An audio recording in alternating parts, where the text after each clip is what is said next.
এটা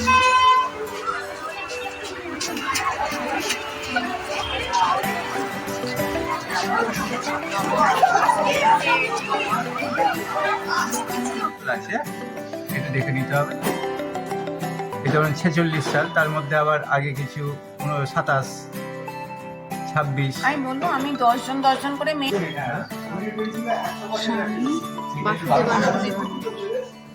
উল্টা আর বল।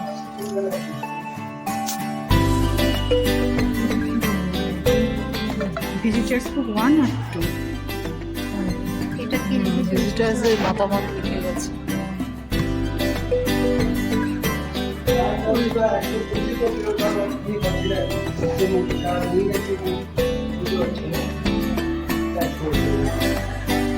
মেয়েরা রাস্তায় দাঁড়িয়ে দেখে নেবে। হ্যাঁ অটো তো পাশাপাশি এটা সরাবো একটা রাখতে বলি। হ্যাঁ এটা স্কন্দপুর, এটা তার এটা প্র্যাকটিসটা করা। এটা কি ওই তালপাতা? না, এটা কাগজ, একটা বেগ কাগজ। এটা ওটা গরু দেখবেন স্যার, গরু দেখবেন কাঠের উপর আছে। এই এসছিল সংস্কৃত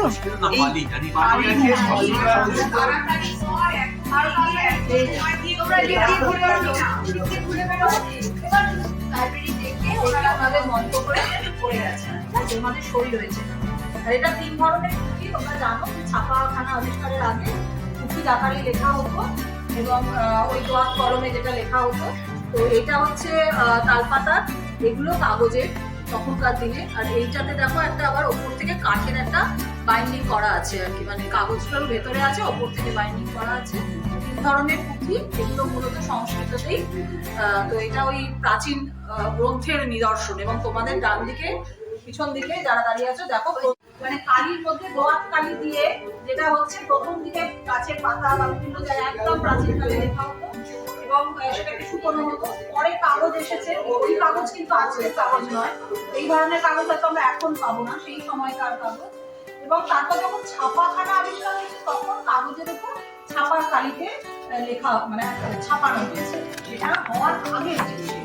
স্বাভাবিকভাবেই ছাপাখানা আবিষ্কারের আগে পুঁথির মাধ্যমে লেখা হতো যা কিছু লিখিত উৎপাদন আমরা পাই। ছাপাখানা আবিষ্কার আমরা ক্লাস 10-এ পড়ি, ছাপাখানা আবিষ্কারের উপর একটা বিরাট চ্যাপ্টার আছে।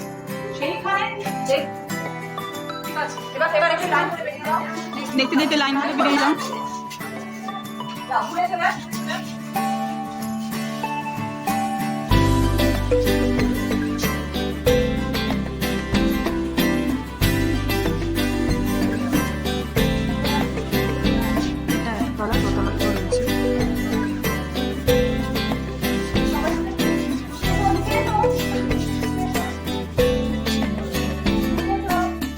পুরো মহাভারতের, আর এটা জ্যোতিষশাস্ত্রের।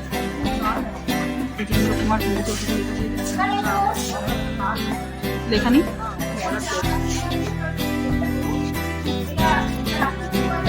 দাঁড়া, ওখানটা দাঁড়িয়ে